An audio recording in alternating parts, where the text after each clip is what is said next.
Mike Mulligan and His Steam Shovel by Virginia Lee Burton. Mike Mulligan had a steam shovel, a beautiful red steam shovel. Her name was Mary Ann. Mike Mulligan was very proud of Mary Ann. He always said she could dig as much in a day as 100 men could dig in a week, but he had never been quite sure that this was true. Mike Mulligan and Mary Ann had been digging together for years and years. Mike Mulligan took such good care of Mary Ann, she never grew old. It was Mike Mulligan and Mary Ann and some others who dug the great canals for the big boats to sail through.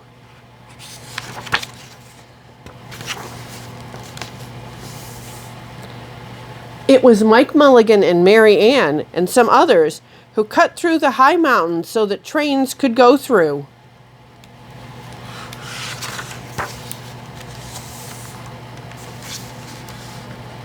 It was Mike Mulligan and Mary Ann and some others who lowered the hills and straightened the curves to make the long highways for the automobiles.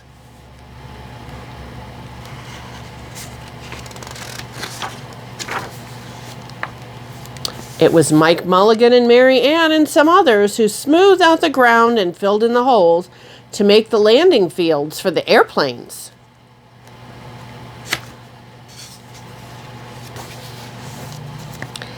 And it was Mike Mulligan and Mary Ann and some others who dug the deep holes for the cellars of the tall skyscrapers in the big cities. When people used to stop and watch them, Mike Mulligan and Mary Ann used to dig a little faster and a little better. The more people stopped, the faster and better they dug. Some days they would keep as many as 37 trucks busy taking away the dirt they had dug.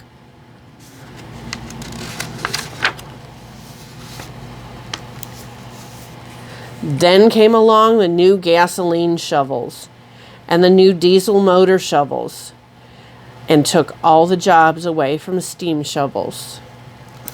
Mike Mulligan and Mary Ann were very sad.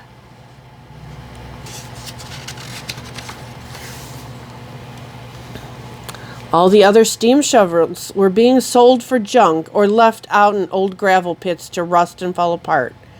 Mike loved Mary Ann. He couldn't do that to her. He had taken such good care of her that she could still dig as much in a day as 100 men could dig in a week. At least he thought she could, but he wasn't quite sure. Everywhere they went, the new gas shovels and the new electric shovels and the new diesel motor shovels had all the jobs. No one wanted Mike Mulligan and Mary Ann anymore. Then one day, Mike read in a newspaper that the town of Poppersville was going to build a new town hall. "We are going to dig the cellar of that town hall," said Mike to Mary Ann, and off they started.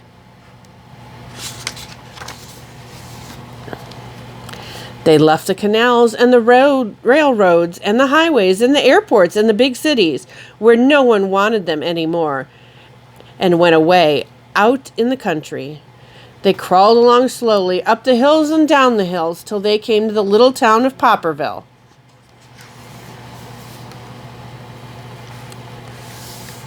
When they got there, they found that the selectmen were just deciding who should dig the cellar for the new town hall. Mike Mulligan spoke to Harry B. Swap, one of the selectmen. "I heard," he said, "that you are going to build a new town hall. Mary Ann and I will dig the cellar for you in just one day." "What?" said Henry B. Swap. "Dig a cellar in a day? It would take 100 men at least a week to dig the cellar for our new town hall." "Sure," said Mike, "but Mary Ann can dig as much in a day as 100 men can dig in a week."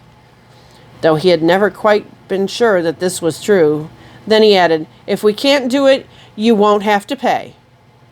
Henry B. Swap thought this would be an easy way to get part of the cellar dug for nothing.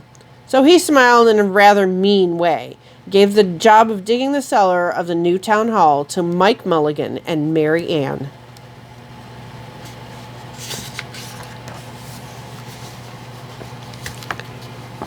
They started in early the next morning, just as the sun was coming up.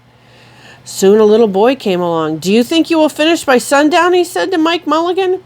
"Sure," said Mike. "If you stay and watch us, we always work faster and better when someone is watching us." So the little boy stayed to watch. Then Mrs. McGillicuddy, Henry B. Swap, and the town constable came over to see what was happening, and they stayed to watch. Mike Mulligan and Mary Ann dug a little faster and a little better. They gave the little boy a good idea. He ran off and told the postman with the morning mail, the telegraph boy on his bicycle, the milkman with his cart and horse, the doctor on his way home, and the farmer and his family coming into town for the day. And they all stopped and stayed to watch. That made Mike Mulligan and Mary Ann dig a little faster and a little better. They finished the first corner, neat and square, but the sun was getting higher. Clang, clang, clang, the fire department arrived. They had seen the smoke and thought there was a fire. Then the little boy said, "Why don't you stay and watch?" So the fire department of Popperville stayed to watch Mike Mulligan and Mary Ann. When they heard the fire engine, the children in the school across the street couldn't keep their eyes on their lessons. The teacher called a long recess, and the whole school came out to watch. That made Mike Mulligan and Mary Ann dig still faster and still better. They finished the second corner neat and square, but the sun was right in the top of the sky.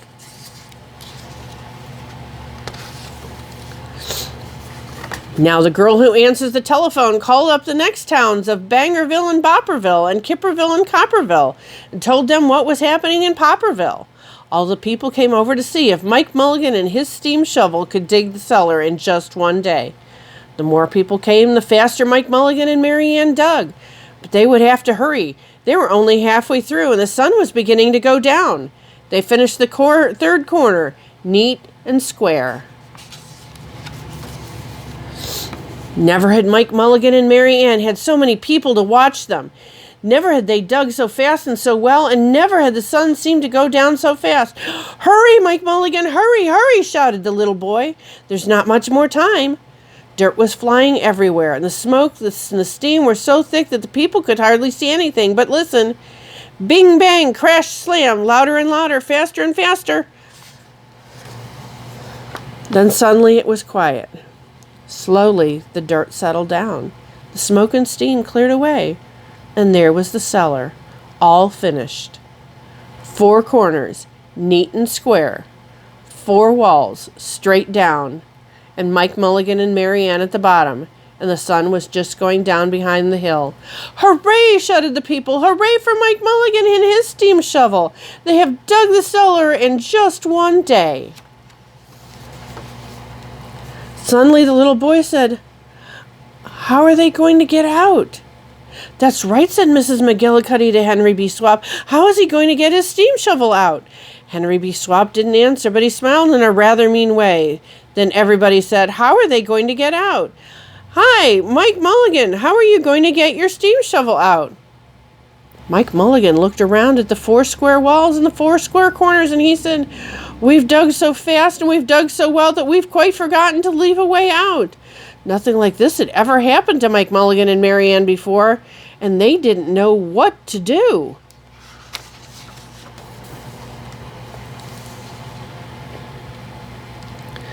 Nothing like this had ever happened before in Popperville. Everybody started talking at once, and everybody had a different idea, and everybody thought that his idea was the best.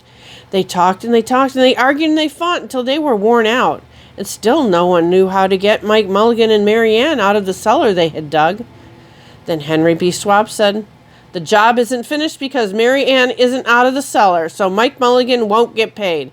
And he smiled again in a rather mean way. Now the little boy, who had been keeping very quiet, had another good idea. He said, "Why couldn't we leave Mary Ann in the cellar and build a new town hall above her? Let her be the furnace for the new town hall, and let Mike Mulligan be the janitor. Then you wouldn't have to buy a new furnace, and we could pay Mike Mulligan for digging the cellar in just one day." "Why not?" said Henry B. Swap, and smiled in a way that was not quite so mean. "Why not?" said Mrs. McGillicuddy. "Why not?" said the town constable. "Why not?" said all the people. So they found a ladder and climbed down into the cellar to ask Mike Mulligan and Mary Ann. "Why not?" said Mike Mulligan. So it was decided, and everybody was happy. They built the new town hall right over Mike Mulligan and Mary Ann. It was finished before winter. Every day the little boy goes over to see Mike Mulligan and Mary Ann, and Mrs. McGillicuddy takes him nice hot apple pies. As for Henry B. Swap, he spends most of his time in the cellar of the new town hall listening to the stories that Mike Mulligan has to tell and smiling in a way that isn't mean at all. Now, when you go to Popperville, be sure to go down in the cellar of the new town hall, and there'll be Mike Mulligan and Mary Ann. Mike in his rocking chair, smoking his pipe, and Mary Ann beside him, warming up the meetings in the new town hall.